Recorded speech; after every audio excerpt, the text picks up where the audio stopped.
माझ्या प्रिय बालमित्रांनो, आज आपण शिकणार आहोत नाट्यछटा क्रमांक 3 आणि या नाट्यछटेचं नाव आहे पाणीच पाणी. आई, वैभवी, अगं वैभवी. वैभवी, काय ग आई? आई, थोडं पाणी देतेस का प्यायला? वैभवी, हे घे. आई, अगं अर्धा ग्लास पाणी देत जा. वैभवी, तू पाण्यासाठी पण कंजूसपणा करतेस का? आई, नाही, मुळीच नाही. मला लागतं तेवढं पाणी मी पिते, पण मुळात प्रमाणापेक्षा जास्त पाणी द्यायचंच कशाला? वैभवी, पाणी फुकट मिळतं ना आपल्याला, पाणी वाचवून जपून वापरायची गरज तरी काय? आई, नाही वैभवी, असं मुळीच नाही. पाणी पाणीच असतं.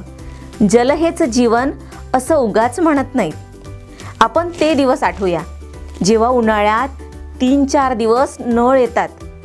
पावसाळा कमी झाला तर केवढा पाण्याचा तुटवडा असतो.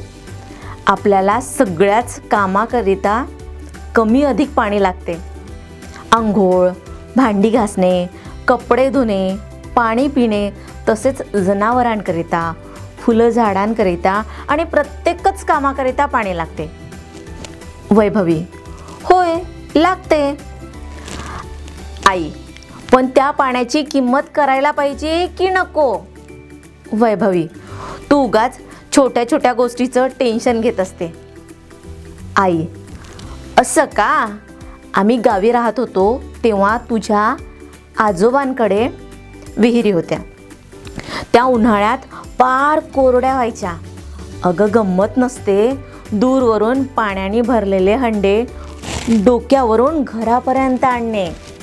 तुम्हाला सगळे जागेवर वेळच्या वेळी मिळते म्हणून तुम्हाला पाण्याचं काही मोल वाटत. वैभवी, बरं बरं, ठरलं तर उद्यापासून 1 दिवसाआड आंघोळ, ब्रश, हातपाय धुणे याला सुट्टी, कपडे महिन्यातून एकदाच धुऊ, धुनी भांडी, पोछा को मारो गोली.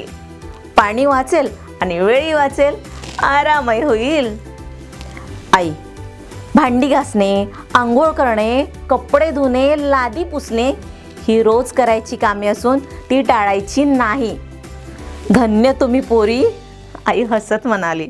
वैभवी, काय तू? पाणी वाचवायच्या सोप्या पद्धती पण तुला कळत नाही ग आई? आई, अगं पाणी वाचवा, त्याचा अपव्यय टाळा, नळ बंद करा, अवाजवी पाणी वापरू नका. एवढं केलं तरी पुरे होईल बरं का? वैभवी, जशी आपली आज्ञा आई साहेब. अजून काही उपदेश? उद्यापासून नळ्यातला पाण्याचा एकही थेंब आम्ही वाया घालवणार नाही. मग तर झालं. आई, नाटकी आहेस तू.